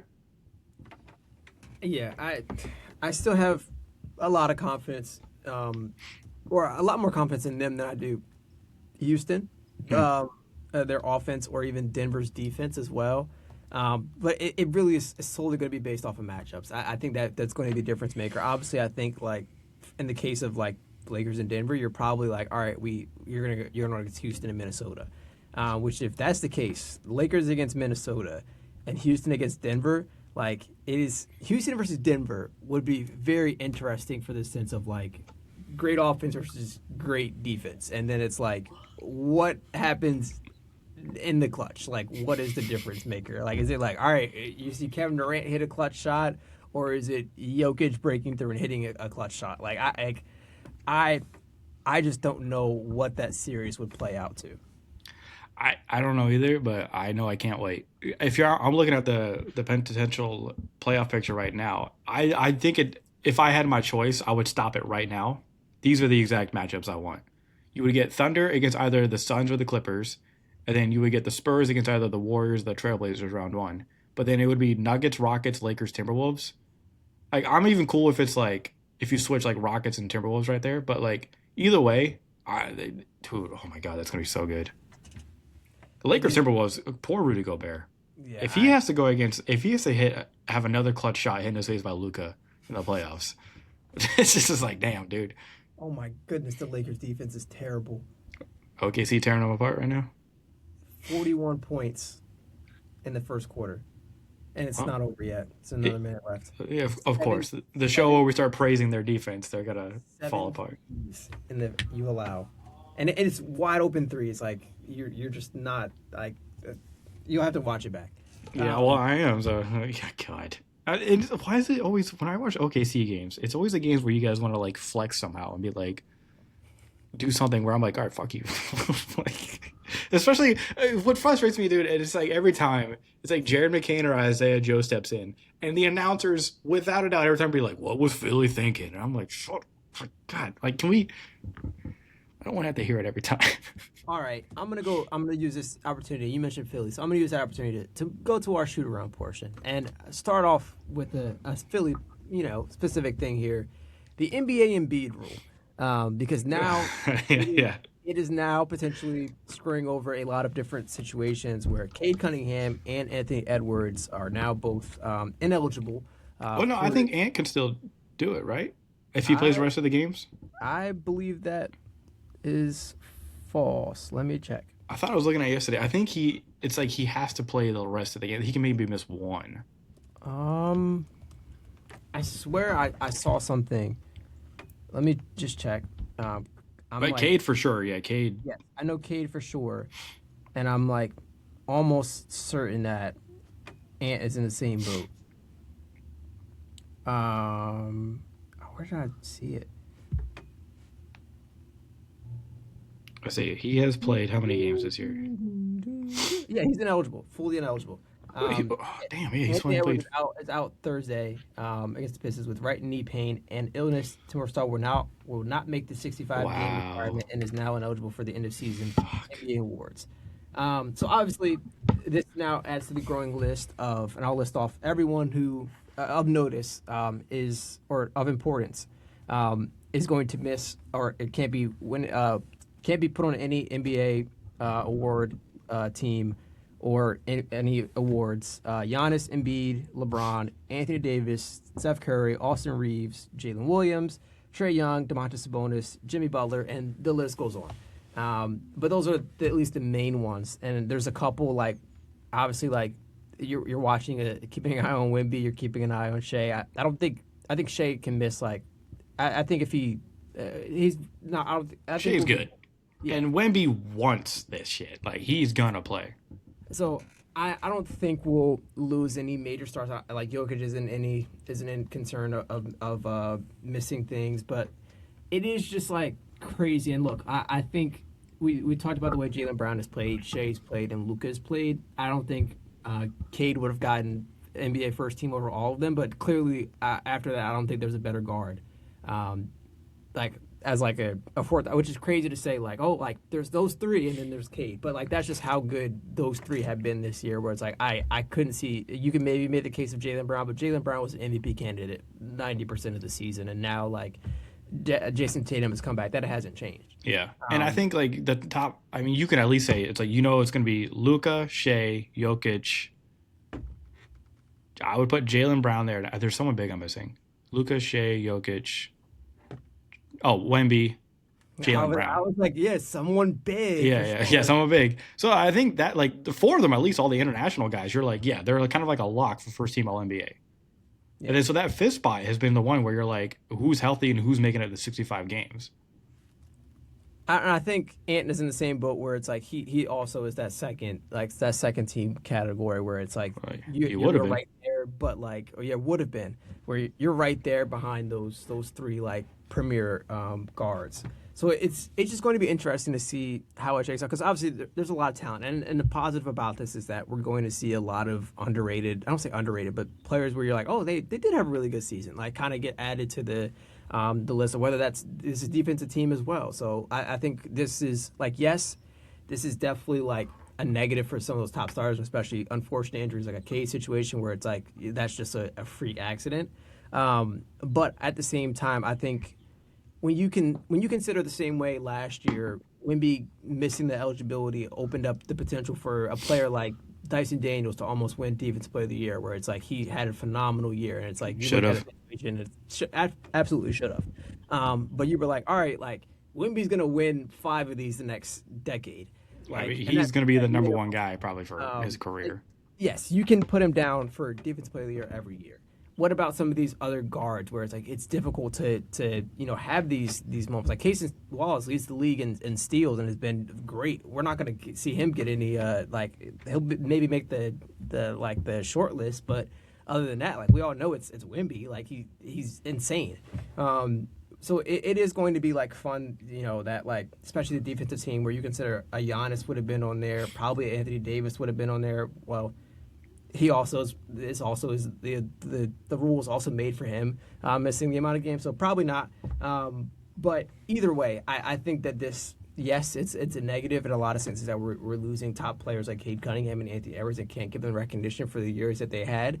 With that being said, it'll open the door for a lot of other talent.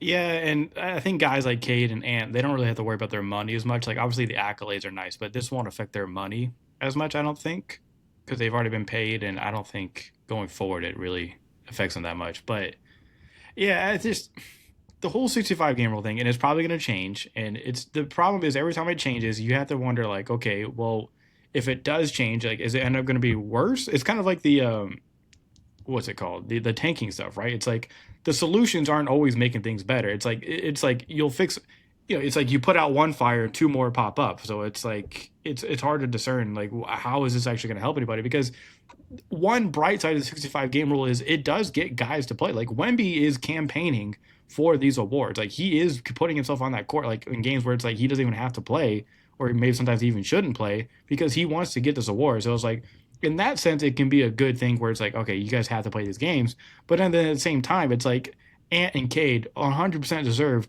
the recognition for the seasons that they have had, and the fact that they're not is kind of like lame because when you look at the history books later on, years from now, you're going to be like, wait, he had what kind of season? Like they had the one seed and he didn't even get any kind of recognition for being the best player on that team because his lung collapsed.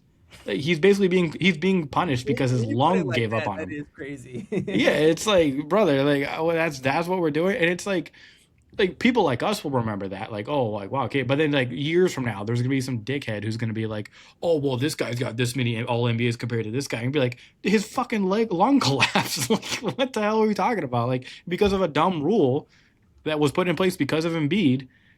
Uh, yeah, and I hate that like it does get called the Embiid rule, even though that's kind of what it is, but it's the pick and choose of it, like of like, oh well, when it was Embiid, it was fine, but then now when it affects your favorite player, you hate it. And it's like, oh well, yeah, but Embiid, it's like Embiid was injured. Like I'm never gonna fault a player for getting injured. Like yes, it sucks, and availability is like the best ability, right? But like I'm not gonna be like I'm not gonna diminish a guy's talent or like shit on them because they're injured.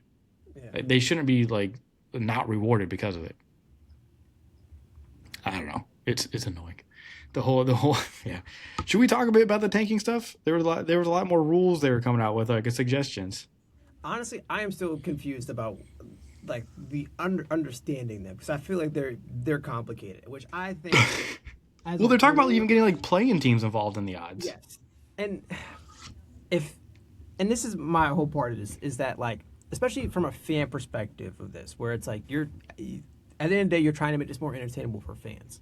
And I think in the process of trying to come up with a better anti-tanking strategy, if it's confusing, you've got an issue. Like that is part of the thing where I look at this and say like if I can't understand it. I'm still trying to figure out like how it works. Then I look at this and say like something needs to change. Like, and obviously they're like, oh, the tanking thing, it's wrong. And I think we see, it's difficult because you see teams like the Jazz constantly stay at the bottom of the league and not be able to make strides while they're tanking. And then you see teams like Detroit who have, went through the tanking thing. They were able to get Cade. It took them a couple years of like fully getting into rhythm and building a team around him. But look where they are now. So it's like, I like to some degree it should be like a survival of the fittest thing where it's like you get what you have and you figure out ways to manage it. You figure out ways to make the best of it, even if you aren't, like getting the number one pick every season. So I think it's tough for me to sit there and justify like you need to go through all these massive, anti-tanking strategies when we've seen teams like use it as a method to like actually improve and everything. But at the end of the day, like, yes, I understand that the product needs to be more entertaining. And when you have teams like the Jazz that sit out players, it's difficult to justify that. Yeah, I just part of me feels like the tanking conversation has like jumped the shark. Like it's gone a little bit too far this year. Because I think the league's overreaction to it is what's been weird. Like the Pacers, like I think there's probably a total of like I would say 7 teams. Yeah, 7 teams in the NBA that you could say like they are tanking, right? Like I would say Indiana, Brooklyn, and Washington in the Well, East. okay. Can you ever say Brooklyn is really tanking when like they just don't have a direction? Like I think tanking has to be like you have to have a direction of where you're headed for it to be considered tanking. You're right. I think you're right. I'll say 6 because it's kind of like the Pelicans thing where it's like they're just not good. Yes. I think that might be because especially the Brooklyn. That's a whole other conversation to have, man. None of your 5 first round picks are hitting. Like 0 is insane. And this was a pretty damn good draft class too, man. Okay, So so the Sacramento for sure. What like oh, Sacramento by the way, like can I just real quick? I love Sacramento. Thank you, Sacramento. You guys are great. Shout out to Sacramento. Thank you for beating Toronto last night. You guys are saints. You're the reason the Sixers are even in the 6th seed right now. I will make sure to come up and see a game next season if I'm still in California and celebrate with y'all. I love you guys right now. Anyways, yeah, Sacramento definitely tanking. 20 wins this season. And it's crazy when you consider the caliber of talent they have on their roster, where it's or at least old talent that they have. There's a lot of like old heads who are like way past their prime. But either way, it's like it's difficult to see, like DeMar DeRozan, like this is how he is like. I wish he had gotten traded. It's difficult to see how his career is coming to an end. I'll say obviously Utah, so Sacramento, Utah, Dallas is I'd say yes as well, and I think them shutting down Kyrie fully like Yeah, fully and trading away AD. Yeah, yeah, like that fully convinced me of that. Memphis, yes, tanking. with the whole Jaren Jackson Jr. trading and everything. So in New Orleans, at least in the Western Conference, I'll say those 4 teams just because we New mentioned Orleans it. was trying to win this year. Yeah. Over to the Eastern Conference, Washington, yes. Brooklyn, I'm leaving out. So then you would just say Pacers and Wizards then, because the Bulls. Well, let's just break it. Like, what about Chicago? Because like, They're not because they don't fully commit. yes, but like, okay, them stacking up guards and like clearly like with no direction of where they're going and being like, we're going to live with Yabusele as like our one center on our roster. Like, you Yeah, don't it's like think you got Nick Richards out there, and they would start Yabu over him at center sometimes. I'm like, what the hell are you like? What? I Yeah, because they employed 2 centers on the roster. One is a local kid from where I live out here who like doesn't even really play, and then yeah, Nick Richards, who at times they weren't even starting. And then you have all those guards. But this is what I'm saying. Like there's more that they could have done this year and in previous years to actually set themselves up better for the future, and they just don't do it. They're just completely content with being mediocre, and this is the worst year they've had in a while. So maybe they're finally getting there, but. Yeah, it's like I think the only 2 true tanking teams then, if we agree on this, in the East would be the Pacers and the Wizards. And then you just have a bunch of teams that have been bad. Like the Bucks weren't trying to tank; they just suck. yes. I I I think well like Brooklyn gets decided like the 5 first round picks to me is insane because it's like you had the opportunity to hit on one of those, and they still like. And it makes you question, like, did they do this on purpose? Which is that the tanking strategy? Where it's like, but then it's like, why? Like, there's it's It so just it feels impossible to act like even if you were purposely trying to pick bad players or accident, like it feels like you would walk into one good pick on accident. even if you like close your eyes and we're like, all right, like, what do we need? You need an entire new basketball team. All right, choose 5 guys. Get a kid, choose 5 guys. You'd probably like one of them ends up being like a decent like option for you, where it's like, Like a starter who you can rely on going forward. But now it's like at best you're looking at a bunch of like role players. It's not good. But yeah, so I would say there's like 6 tanking teams in the league. And here's my thing, and this is what I wanted to say about tanking. It's yes, it's a part of the game, and it kind of has to be given how the draft is set up, right? And I know that's what they're trying to change, but I don't think it's as egregious as people make it out to be. And I think, and a large part of it is, and it's not like I'm blaming people, is there like a lot of people aren't watching these tanking teams, yes, and I think you have to realize that like when you watch a team like we'll say the Jazz, okay, yeah, they shut down Jaren Jackson for the season because of like the injury. They're just like screw it, just sit. Lowry Markkinen, same thing, right? They're not playing their best players, but they are developing. It's not like they're out there like not like trying to like make their team better. They are setting themselves up for the future to the point where I actually think the Jazz can be really good next year. But you're watching them like guys like Sensabaugh when he's out there. For some reason, they don't play him sometimes, even though he's pretty damn good at times. But like Sensabaugh gets better, Collier gets better. Like their young guards will get better. And it's like Filipowski, right? Like they are playing these guys in important moments in games that yes, they might be losing a lot, but these guys are getting the experience and the development. Like they are developing. That's my thing. Like yeah, you can get mad that they're not playing certain players in the fourth quarter, but if you're a team that is on the losing side, you're tanking, you have no chance of the playoffs. Why wouldn't you try to develop the younger and more like less experienced guys on your team? Going forward for the future where you're like, okay, we know we can be good next year once we get everyone back healthy and we have this complete roster now that we've worked to get. But now it's time to develop these guys, kind of like the Wizards, right? Like, I'm still high on the Wizards going into the next year to a point where I'm saying like 7th seed at best. Like, take that as what you want for like confidence in them. But like they're because what's frustrating about the Wizards is like they're not even playing Sar anymore because they're basically like he's too good to put out there to play. But like all these teams are developing these younger guys for the most part. Even and look, the Pacers were just they got screwed by a lot. Like, starting from the finals of last year, losing Halliburton like that to all the injuries that they've had of the year with like Obi Toppin and whoever else you want to throw out there. Like everyone seems to be getting injured, but like they trade for Zubac, like they set themselves up for the next year. So it's like yes, like there are years where it's going to be tough for like these tanking teams, but if your team is also at the same time working to make themselves better for the future, then it's like that's where the acceptance is, right? Like that's why the trusted process thing, like it was acceptable for like Sixers fans because you're like, okay, like there is a pathway and there's communication going on here from the organization where it's like they're saying like, look, yeah, trust the process. Like yes, we're going to be bad for a bit, but us being bad for a bit is how we're going to set ourselves up to be good for the future. That's why you have to kind of have this acceptance with the tanking teams, and it's just like that's just the way it has to be sometimes in this sport. Whereas on the flip side of this, and getting back to Brooklyn, it's like, why are we bad? What is the plan going forward? I wish I could tell you. And I think the moment the Nets left New Jersey, they were on a downward spiral that has just like continued to just get worse. Because it's I always think of like, and this is like the wash anthem like king of like the Kevin Garnett in the Nets jersey. And, like I think about that and like that Deron Williams and like Paul Pierce, like all hoopers way past their prime when they assembled that team of like Jason Terry out there with them. Like that Good like God.